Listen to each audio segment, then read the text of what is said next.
What's up, guys? MC here, and I'm here in my academy in the Bronx. For those of you that don't know me, my name is Justin Garcia, Master Chim, or MC, I'm also known as, and I am the owner of Jungle Gym Martial Arts here in the Bronx. I've been a Brazilian Jiu-Jitsu black belt for over 10 years. I'm former professional mixed martial arts fighter, former professional grappler. I've taught everybody from the hobbyist, the martial arts hobbyist, all the way up to some of the most elite groups in our military. I've been around the block, right? I've been born and raised here in the Bronx, and I'm not going to go into, I guess, my whole life story, but the whole thing is I have some information to share with you. And one of the things I'm trying to do in my VioPrep seminars, which is coming up in a couple of weeks, is take the sort of goonery, right? There are a lot of goons teaching people how to bar fight out there, and I'm taking the goonery out of there, and I'm putting a little bit of logic, a little bit of a validity, right, a credibility into combatives training. And today what I'm going to do is I'm going to talk about a very, very underdeveloped aspect of what combatives is, of what street violence, conflict resolution, conflict domination out in a reality-based environment like the street, some of the things that we should be developing for that. Now, not getting into too many techniques, today I want to talk about one of the weapons that I think a lot of people take for granted. Now, I have run a martial arts school for over 15 years. I've fought professionally myself. I've also brought people up from having absolutely no martial arts experience all the way up to being professional mixed martial artists. And during that process, one of the things that's very commonplace is protecting one's hands in order to train. And day in, day out, hitting mitts, hitting bags, we're wrapping our hands, we're putting gloves on. And the whole thing is, a lot of people do not have the aspiration of fighting professionally. A lot of them are legitimately looking to be able to defend themselves in the street, which means these punches that they're learning in these gyms, they're not the punches that they're going to be using out in a reality-based environment. And we're going to talk a little bit about that today. So my hand is something that I train specifically to be able to strike. Now, I will say the majority of the strikes that I do with my upper body are not punches, but there are going to be times where I think a punch is most appropriate and I'm going to use it, and I train my hand to do that. And I'm just going to give you guys some quick tips on what exactly we could do with this. Now, I'm in my academy here, and one of the things we have in my academy is we've taken some floor mats, we've actually put them up against a wall. And what I've found is that it is a great training tool for teaching somebody how to punch safely in the beginning, but with a bare hand, right? So talking a little bit about the hand, a lot of times there are two main surfaces you're going to punch with. You have these two knuckles, right? And you have the flat of the bottom three, right? So two main surfaces. And if you took up, of course, I should have gotten something to show you this, but my hand will have to do. One surface here, and if you could see, my hand will rock to the other surface. So those are the two main surfaces that we're punching with, all right?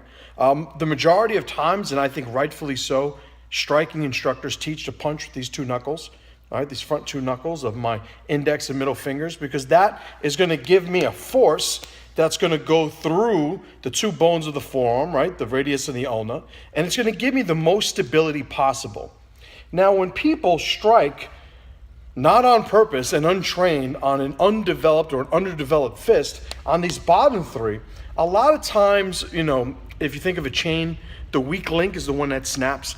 A lot of time that weak link are the bones in your lower hand, right?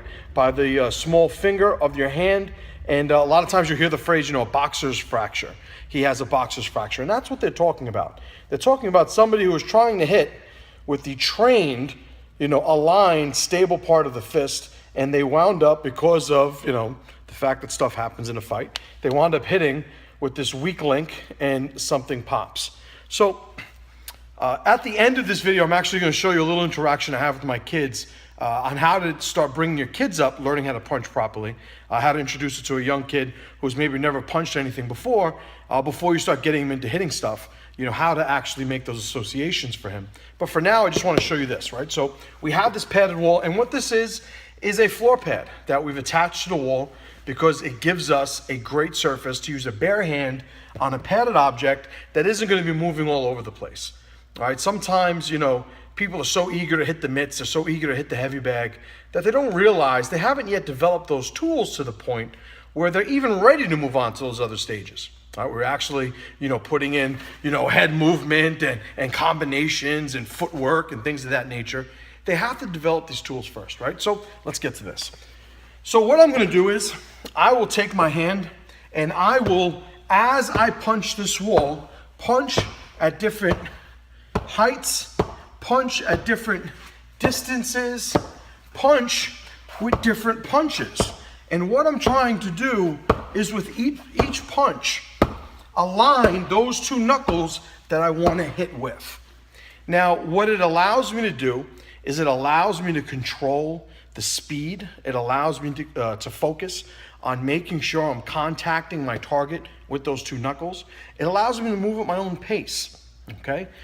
There's nothing wrong. I remember a few weeks ago, I had my wife doing this drill, and her hand is up and she's punching, and I basically had her punching this one spot.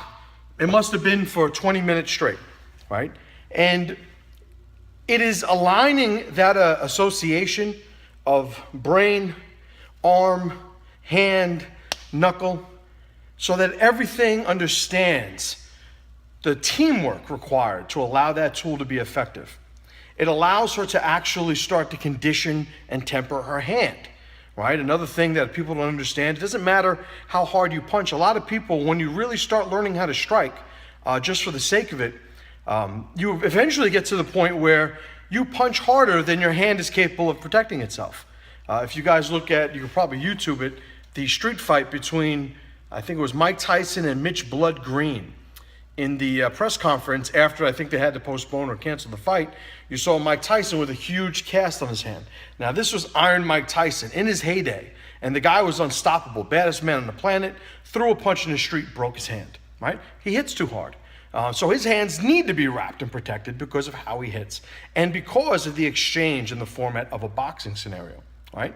But what, for our purposes, and all the details of how we're going to use these strikes, I'll be going over in the VioPrep seminar. But for now, suffice it to say, if we're planning on using a tool that we haven't developed, then we're in trouble, right? And we're already sabotaging the probability and the chances of our success. Okay, so one more time, what I'm going to do, and I'm just making this suggestion to you guys, take a pad, a regular wall mat or a floor mat rather, put it up on the wall, put it in a fixed area, and give yourself maybe a number of repetitions, maybe 50 a day, 100 a day, and I'll do it with my strong hand, I'll do it with my other strong hand, and I'm going to try and make sure that I have that connection. I could practice hitting the same target. I could take the targeting out of it and really just almost not look at what I'm doing, just to be able to feel how those two knuckles are contacting and affecting the pad. But what I don't want to do is day one, if I'm preparing in some fashion, if I have the expectation of being able to handle myself with these fists in a reality-based situation, then it almost just doesn't make sense to practice every single day with your hands wrapped with gloves on. I'm not saying you need to do this all the time. I'm not saying your sparring should be done bare knuckle. Obviously, that would be ridiculous. But think about it. If we've never actually hit something without a glove in our hand, how do we know that we understand and know how to hit it, right? Kind of makes sense. So if you guys have not heard about the VioPrep seminar, I'll send you guys more information. Don't worry about that. But the big thing I wanted to convey is we're taking the goonery out of combatives training. We're adding credibility. I'm tired of seeing bar fighters and demo masters make these incredibly emotional videos. Everybody gets excited, but at the end of it, nobody actually has any transferable formulas shared with them to where they could actually better themselves, get stronger, get more powerful, and be able to better handle themselves in a reality-based situation. All right, guys, Justin Garcia, aka Master Chim, signing out. Stay tuned. You know what? I'm going to wait. I'm not going to put this up yet. I'm going to put a video of me working with one of my kids just so you could show how you could introduce this to one of your kids. All right, guys? As always, brothers, pressure to power. All right, so make sure you're close enough you're getting us, okay? All right. So first we're going to start with Kaiden. Kaiden, who wants to show everybody his muscles. Tell the camera, how old are you? 5. You're what? Tell the camera, not me. 5.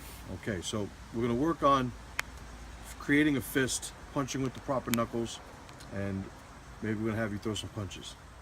What do you, all right. So first thing we're gonna do, I want you to make a fist. Now, what do you know what part of the hand you want to punch with? Which part? All right, those 2 knuckles, right? So we have the, now make sure you can see this. We have the good knuckles, right? So you can see right now I'm grabbing Kaizen's hand, making sure that his wrist is flat, right? And I'm gonna take my finger and I'm gonna say the good ones and the bad ones. The good ones and the bad ones. I'm gonna take these good ones and I'm gonna show him what they feel like, right? And then I'm gonna go to the bad ones and show him what those feel like. Those feel weaker, right? Yeah, a little suggestive language, right? So, now, have you punched before today? Damn right you have. All right, you want to show a punch? Let me see. All right, so let's make sure you get this. So your hand's going to be up. So let me ask you something. Before we punch, should we put our hands up? Why don't we? No, I want you to tell the camera. Why don't we put our hands up? Because then they'll know that you're going to fight them. That's right. And we don't always want people to know that we're going to hit them, right? Because sometimes people need to get hit, right? So let me see. Make a good fist. All right, don't get crazy yet. I want to get a punch. Let me see. Come on, harder, harder, harder. Good. You remember the slap? Let's get a punch slap. Again. Harder. Good. All right, stand over there. Good job. Come here, Kaizen. So now, same thing with you. Let me see that fist. Good. That's good. So whenever we're showing that punch, we're always going to grab, make sure they see that wrist. And how old are you now? 7. 7. He's a little bit older. So he's been doing this a little bit longer. The language you can use is a little bit more expressive, right? You could articulate things a little bit more. So I'll always point out, oh, look at that smooth wrist. Oh, man, that's a bad punch that's going to happen, right? But that's a good one. It's always affirming, always suggesting, leading him to agree with the things that you want him to agree with. Good ones, bad ones, good ones, bad ones, right? So those are the good ones. All right. Now we're going to lift our hands up before we punch? No. That's right, unless we're doing like sports, right? Unless we're like sparring with gloves on and stuff. But if we're getting into a street fight, we're going to go and get our gloves first? No. We're just going to punch somebody that needs to be punched, right? Right. Good fist. Punch. Harder. Harder. Harder. Harder. Harder. Good job. All right, so that's the way I like to show what their wrist is. Show the good ones in terms of their knuckles. Good knuckles, bad knuckles. Give them a little feedback of what that good one feels like. A little feedback of what the bad one feels like. Then get them into punching. Making sure they know how to punch from a regular relaxed position. None of that fancy ballet stuff, swinging your heels around that people are addicted to, right? You guys like punching? Yeah. Yes. All right, good. Say goodbye. Bye. Bye, camera.